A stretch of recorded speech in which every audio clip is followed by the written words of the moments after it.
السلام علیکم ګرانو محترمو لیدونکو او ګرانو زده کوونکو په دې هیله سره چې ټول به راته روغ او جوړ وئ. نن درته په دویم درس کې حاضر شوی یم. موږ غواړو چې ریاضي دفاعي له تاسو ته شروع کړو. نو درسونه تر پایه سره تعقیب کړئ تر څو له درس څخه پاتې نه شئ. راځو د جمع عملیې ته، د حساب برخې د جمع عملیې ته. نو راځو جمع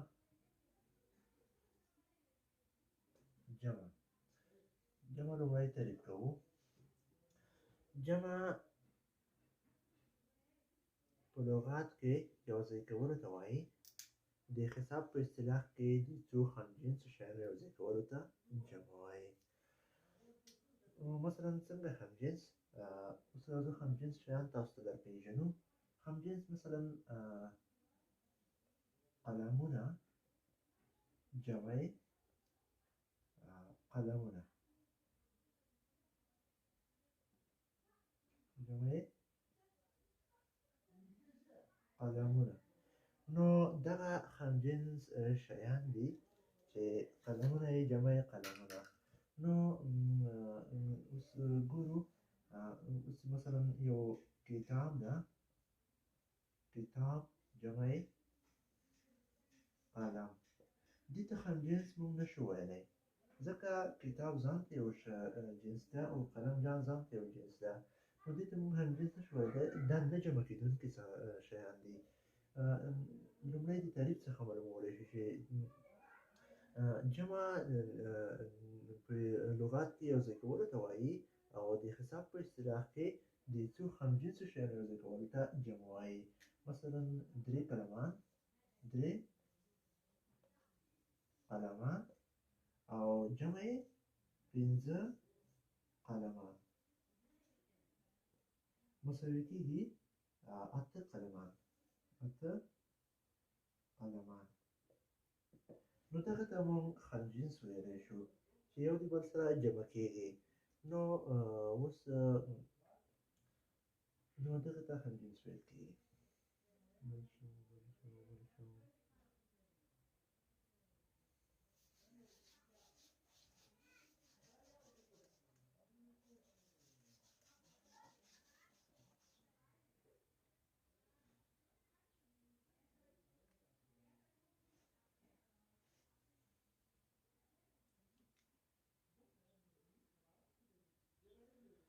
اوس راځو د جمع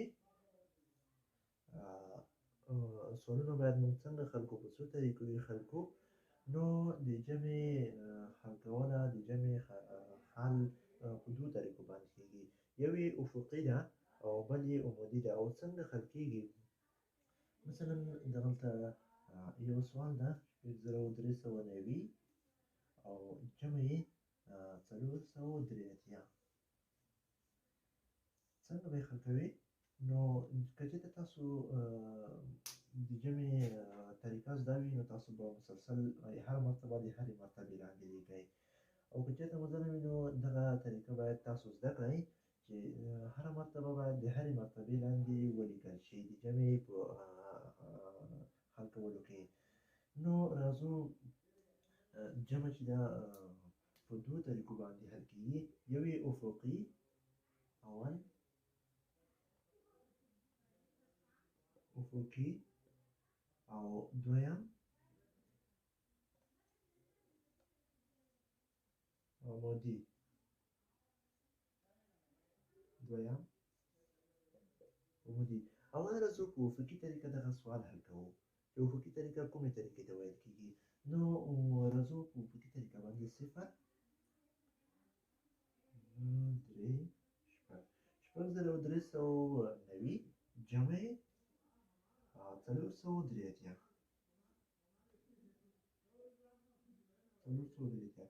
مساوي کېږي. نو دغلته به تاسو راځئ یویست به د یویست سره جمع کوئ. اوس راځو 0 د 3 سره جمع کوو. نو 0 باندې به درته غږېږو. 0 چې د 3 سره جمع شي هماغه 3 راکوي.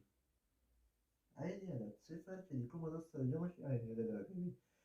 9 جمع یې 8 هغه 19 کېږي. 19 کې به 9 ولیکو او یو حاصل به چی ورکو یو حاصل به دریو ته ورکو درې به شي څلور یو حاصل چې ورکو درې به په څلورو بدل شي نو څلور جمع څلور اته او شپږ به خپله راواخلو ځکه دلته څلورم عدد شته او دلته نشته شپږ به خپله راواخلو نو حاصل یې شپږ زره اته سوه درې اویا نو اوس راځو په عمودي شکل یې حل کوو چې په عمودي شکل څنګه حل کېږي صفر جمع درې عین عدد درې نو اته ولس ولسو کې اووه یو حاصل دریو ته درې به شي درې ته چې یو حاصل ورجمع کړي څلور څلور جمع څلور اته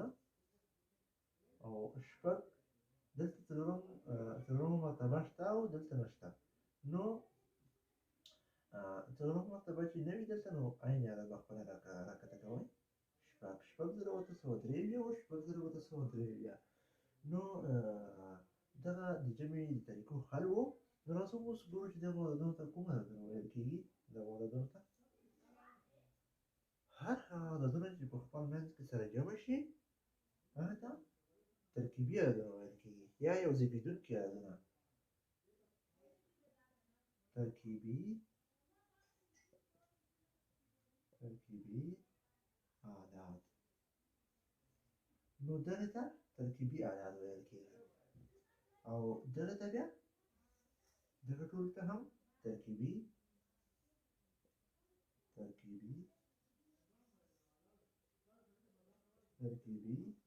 اعداد دغه ته ترکیبي اعداد ویل کېږي او دغه ته بیا څه ویل کېږي دغه ته بیا د جمع حاصل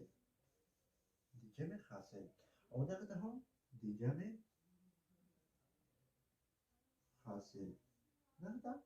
حاصل ویل کېږي نو دا به د جمع عملیه په راتلونکي کې به د منفي عملیاتو تشریح کړو تر بیا ښه چلې د خدای په